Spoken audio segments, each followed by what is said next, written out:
Hello good morning to all of you dear my students. आज मैं बात करूंगा अंतर्राष्ट्रीय स्तर पर अच्छे नहीं है हमारे पास 2023 का आसार। कहने का मतलब ये ब्रह्म चलानी जी आपका सामाजिक कार्यकर्ता है, बहुत इनके पास अच्छे अनुभव है और यह अपना अनुभव आपको संपादकीय माध्यम से शेयर करते हैं कि 2022 साल जो था वह हमारे पास सही नहीं था। उस समय बहुत सारे तनाव हमारे देश में था, एक देश दूसरे से। लेकिन इससे हम यह भी नज़रअंदाज नहीं कर सकते हैं कि 2023 साल अभी शीतकालीन में उम्मीद भी हमें कुछ सही नहीं लग रहा है। हालांकि इस बात को आप देख सकते हैं कि रसिया और यूक्रेन का युद्ध करीब 11 मंथ हो चुका है और इस युद्ध को अभी तक के रुकने के नाम नहीं लिया जा रहा है। इसमें एक चीज़ और बताया जा रहा है कि इस युद्ध को इस हिसाब से रोका जाए ताकि दूसरे देश भी इसकी चपेट में ना आ जाए। आप जानते हैं कि युद्ध जब होता है तो वह क्या काम करती है, दूसरे को भी अपने चपेट में ले लेती है और बहुत सारे ऐसी भी चीज़ होती है जो कि बहुत महंगाई होती है। इसके ख्याल से आपको ये चीज़ देखना है कि इसके लिए अभी यूक्रेन और रसिया के ऊपर बहुत तेज़ी से दोनों के ऊपर में यह युद्ध छिड़ चुकी है और इसका नतीजा यह हुआ कि बहुत सारे टूल्स है, बहुत सारे चीज़ महंगाई हो चुका है, इसकी पूरे देश जूझ रहा है। और इसके लिए बोलूँ तो यमन और सीरिया से लेकर के इथियोपिया तक भी इससे युद्ध का आग भड़क चुकी है। अगर दूसरी तरफ बात करूँ, इसकी संघर्ष जो है बहुत तेज़ी से बढ़ते गया है। दूसरी पॉइंट है इसमें कि पाकिस्तान जो है अफगानिस्तान बेल्ट से लेकर म्यांमार और नाइजीरिया तक ऐसा भी देखने को मिला है। तो इस तरह का ये सब जो घटना मिला है ये आपको 2022 में ही मिला है, इस युद्ध से सभी देश जो है वह परेशान है। आगे की ओर बात कर लेंगे तो इसमें एक चीज़ और भी बोला गया है कि इससे ज़्यादातर अगर किसी भी असर डालता है तो यूक्रेन का युद्ध और रसिया युद्ध, इसमें हर छोटी चीज़ बड़ी चीज़ जो है उस सभी को एक महंगाई के रूप में देखा गया है कि सभी चीज़ और सभी देश इससे प्रभावित हुआ है। बहुत सारे सवाल भी उठते रहते हैं कि क्या ये 2023 को प्रभावित कर सकता है। तो बिल्कुल, क्योंकि जब तक कि यह युद्ध समाप्त नहीं हो जाती है तो इससे बहुत सारे देश को भी प्रभावित होगा और अंतर्राष्ट्रीय स्तर पर जो शांति का जो व्यवस्था है उसे बेहतर सिद्ध होना चाहिए कि हमें किसी भी तरह का समस्या है उस समस्या से हमें हल निकालना चाहिए। तो आप ये भी देख सकते हैं कि इसे कैसे बेहतर बनाने की ज़रूरत है। दूसरी बात है कि इस साल को आपको बेहतर से बनाने के लिए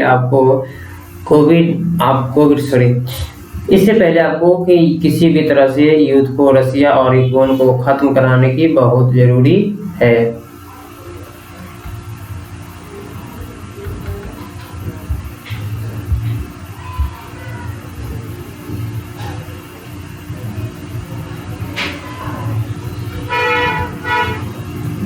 अब आप देख सकते हैं कि कोविड-19 का जो महामारी है वह बहुत ही तेज़ी से ग्रो कर रहा है।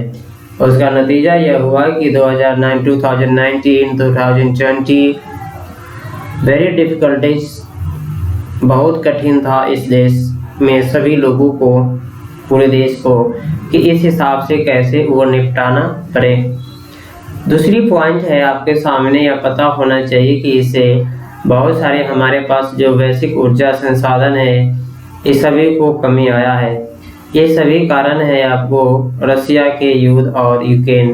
दूसरी बड़ी बात है कि बहुत सारे चीज़ जो अब युद्ध चल रहा है तो उधर भी डिमांड होती है, इसके लिए उसमें बहुत सारे महंगाई भी हो चुका है। हालांकि दैनिक जीवन का भी इसे दुष्वार या बहुत खराब दैनिक जीवन पर भी पड़ा है।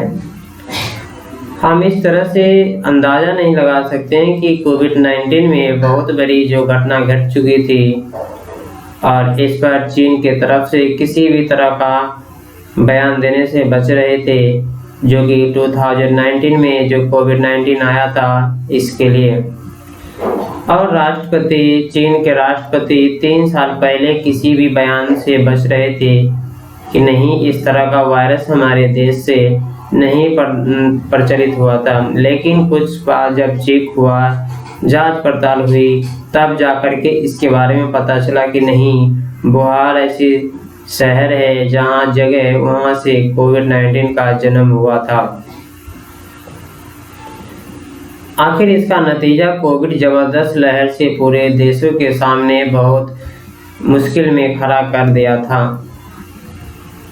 आप जानते हैं कि वायरस प्रभावित क्षेत्रों को विदेश जाने की अनुमति चाइना को तरफ से दे दिया गया है, ताकि दूसरे देश जब वहां के लोग जाएंगे तो वहां पर कोविड-19 को लेके जाएंगे, कोविड के वायरस, और फिर से तबाही मचा सकता है। इस बात को ध्यान में करना है कि सभी देशों को, जो चीन ऐसे देश है, उससे आने वाले अपने यात्रियों को सही से चेक इन करके फिर उसके बाद क्वारंटाइन करके तब अपने देश में आने देने की प्रावधान सभी देश को होना चाहिए। अगर बात करेंगे थाईलैंड और दक्षिण कोरिया तो कोविड के मामले में कहीं वुहान से जुड़ी तरह तब जाकर उसने अपने 21 जनवरी 2020 को उसने माना कि हमारे ही देश से कोविड का वायरस प्रचलित हुआ था।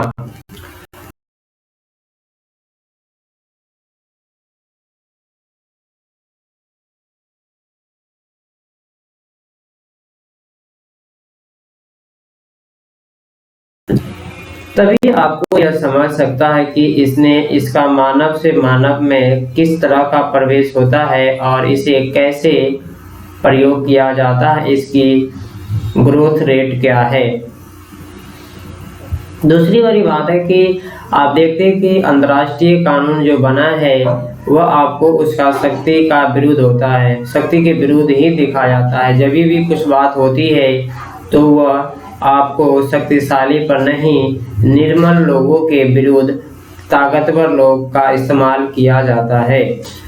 अगर दूसरी तरफ बात कर लें तो इसमें अंतर्राष्ट्रीय टकराव अक्सर भी बढ़ते रहते हैं।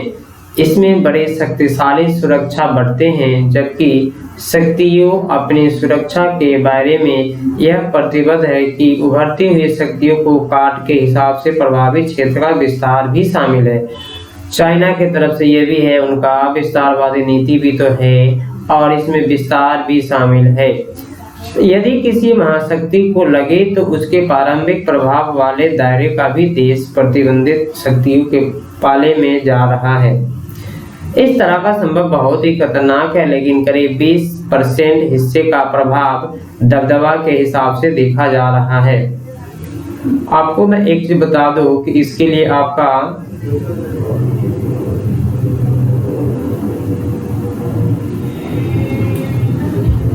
आपको पता है, इसके लिए आपको डिफेंस सिस्टम और तमाम अन्य हथियारों को भी निरंतर प्राप्त के बावजूद भी यूक्रेन रूस के ऐसे हमले नहीं रुक पा रहे हैं। एक चीज़ और इसमें बताते हैं कि रूस के पास बहुत सारे हथियार भी है, वो सब होने के बाद भी रसिया को भी अलग अलग तरह से हथियार है, लेकिन इस युद्ध को रोक नहीं पा रहा है। इसने रोक नहीं पाने के कारण है कि कूटनीति सही नहीं है। कुछ ऐसे भी देश है वो चाहते हैं कि युद्ध हमेशा अभी चले, कुछ और देश है कि युद्ध खत्म हो जाए। जब तक कि सभी देश को एक मानसिकता क्लियर नहीं होगी तब तक के युद्ध को समाप्त नहीं किया जा सकता है, तब तक बहुत सारे क्षति होगा। आपको यह भी पता है कि उसने 2022 में यूक्रेन को करीब $50 अरब की मदद दी थी, लेकिन उसके नए 1.66 क्विंटल बिलियन या लाख करोड़ डॉलर विश्व के यूक्रेन के लिए 45 अरब डॉलर भी अतिरिक्त सहायता की योजना शामिल है। ये सभी योजना यूक्रेन को दिया गया था, लेकिन आप एक सवाल भी यहाँ पर उठ रहा है कि युद्ध के समय इसको सपोर्ट किया जा रहा था। अगर सपोर्ट ना करके आप ये भी देख सकते हैं कि उस युद्ध को ही खत्म कर दिया जाए, ताकि किसी भी देश को सपोर्ट करने की जरूरत ही क्या पड़े।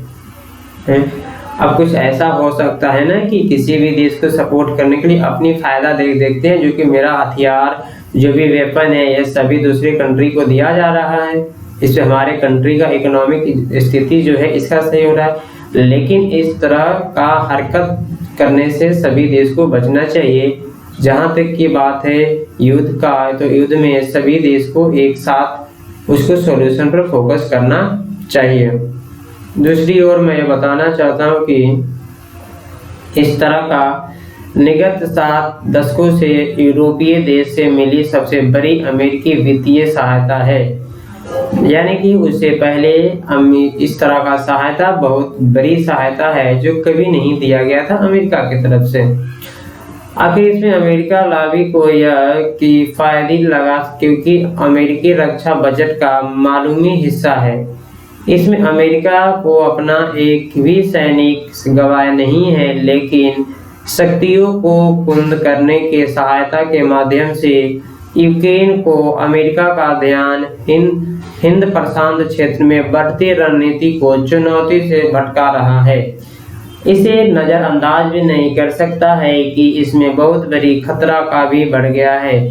चीन ताइवान के विरुद्ध मुहिम छेड़ रखा है। आप जानते हैं कि अमेरिका के मंत्री जो थे वो तालिबान गए थे, तो तालिबान में चीन के तरफ से बहुत गतिविधि किया गया था कि वहाँ पर क्यों गया था, तो अलग इस तरह का मैटर था। बहुत तेजी से चल रहा था टकराव अमेरिका और चीन में तालिबान से लिए।